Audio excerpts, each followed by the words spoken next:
வணக்கம். இந்த சுவாரஸ்யமான கதை விளக்கத்திற்கு உங்களை வரவேற்கிறேன். சிங்கமும் சுண்டெலியும். இந்த கதையை நம்ம சின்ன வயசுல நிறைய முறை கேட்டிருப்போம், இல்லையா? ஆனா இன்னைக்கு நாம இத கொஞ்சம் வித்தியாசமா பார்க்க போறோம். வழக்கமா சிங்கத்தோட கோணத்துல பார்க்காம, அந்த சின்னஞ்சிறிய சுண்டெலியோட பார்வையிலிருந்து இந்த கதையை அலச போறோம். அவ்வளவு சின்ன உருவத்துக்குள்ள எப்படி இவ்ளோ பெரிய தைரியம் ஒளிஞ்சிருந்ததுன்னு பார்க்கலாம் வாங்க.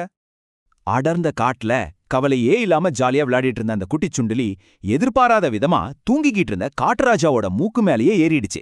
இப்போ அந்த எலியோட பார்வையில இருந்து இதை கொஞ்சம் கற்பனை செஞ்சு பாருங்க.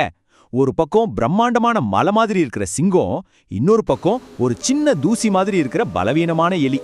அந்த எலிக்கு அந்த சிங்கம் ஒரு பெரிய மலை மாதிரியோ இல்ல ஒரு பெரிய பூகம்பம் மாதிரியோ தான் தெரிஞ்சிருக்கும்.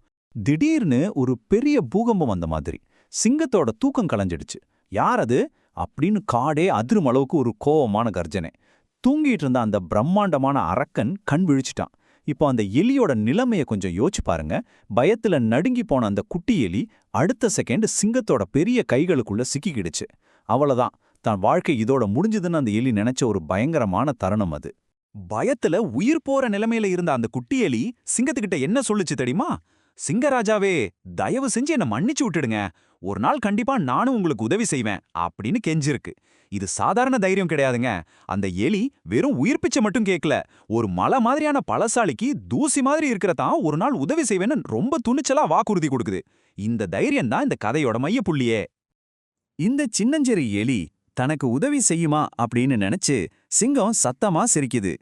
ஆனா அந்த எலியோட தைரியமான அதே சமயம் பரிதாபமான பேச்சை கேட்டு சிங்கத்துக்கு கொஞ்சம் இரக்கம் வந்துடுச்சு. சரி, இனிமே ஜாக்கிரதையா இருன்னு ஒரு எச்சரிக்கையோட அந்த எலிய உசுரோட விட்டுடுச்சு. அன்னைக்கு அந்த எலி காட்டின அந்த ஒரு சின்ன தைரியம் அதோட உசுரையே காப்பாத்திருச்சு பாத்தீங்களா? அந்த எலியோட வாக்குறுதிக்கு அப்புறம் கொஞ்ச நாட்கள் சாதாரணமா போகுது. எலி அதோட வேலையை பாக்குது. ஆனா திடீர்னு ஒரு நாள் காட்டின் அமைதியை கிழிச்சுக்கிட்டு ஒரு சத்தம். இந்த முறை காட்டைய ஆட்டி படைக்கிற அந்த சிங்கம் வேட்டைக்காரர்களோட வலையில எதிர்பாராத விதமா மாட்டிக்கிச்சு. யாருமே எதிர்பார்க்காத ஒரு மிகப்பெரிய திருப்பம் இது. வலையில சிக்கின சிங்கம் தப்பிக்க வழியே இல்லாம ஆர் காப்பாத்துங்க அப்படின்னு ரொம்ப பலமா கர்ஜிக்குது. அது உதவி கேட்கிற சத்தம் காடு முழுக்க எதிரொலிக்குது. தன் உசுரை காப்பாத்தின ராஜாவோட அந்த அபயக் குரல் நம்ம குட்டி எலியோட காதுகள்ல விழுது. அடுத்த நொடியே மீட்பு பணி சுறுசுறுப்பா ஆரம்பமாகிடுச்சு. முதல் படி அந்த பயங்கரமான கர்ஜனையை கேட்கறது. 2வது படி கொஞ்சமும் யோசிக்காம எந்த பக்கத்துல ஆபத்து இருக்கோ அந்த திசையை நோக்கி நேரா ஓடுறது.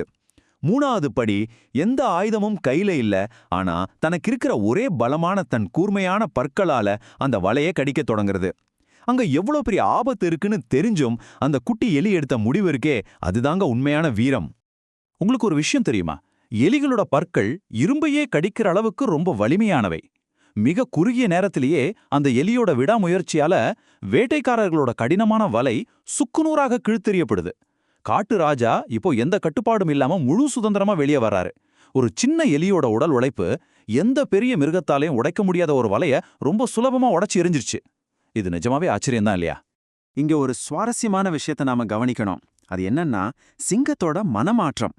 சிங்கம் அந்த எலிய பார்த்து, ரொம்ப நன்றி என் குட்டி நண்பா, நான் உன்னை வெறும் சின்ன எலின்னு தான் நினைச்சேன், ஆனா இன்னைக்கு நீ என் உசிரையே காப்பாத்திட்ட அப்படின்னு ரொம்ப நெகிழ்ந்து போய் சொல்லுது. வெறும் உருவத்தை மட்டும் வச்சு ஒருத்தரை எடை போட்டது எவ்வளோ பெரிய தப்புங்கிறத சிங்கம் இப்ப முழுசா உணர்ந்துக்குச்சு. அன்னையிலிருந்து அவங்க 2 பேரும் ரொம்ப நெருங்கிய நண்பர்களா மாறிட்டாங்க.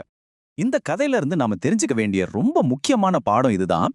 ஒருவர் உடலால ரொம்ப சின்னவரா இருந்தாலும் அவங்க மனசாலும் செய்யற செயலாலும் மிகப்பெரிய சாதனைகளை செய்ய முடியும். ஒருத்தரோட மதிப்பு அவங்க உருவத்திலேயோ வெளியில பார்க்க எப்படி இருக்காங்கங்கிற தோற்றத்திலேயோ கிடையவே கிடையாது. அவங்க மனசுக்குள்ள இருக்கிற தைரியத்திலையும் மத்தவங்களுக்கு உதவி செய்யணும்னு நினைக்கிற எண்ணத்திலும் தான் இருக்கு அப்படிங்கறத இந்த குட்டி எலி நமக்கு ரொம்ப ஆணித்தரமா நிரூபிச்சு காட்டிடுச்சு.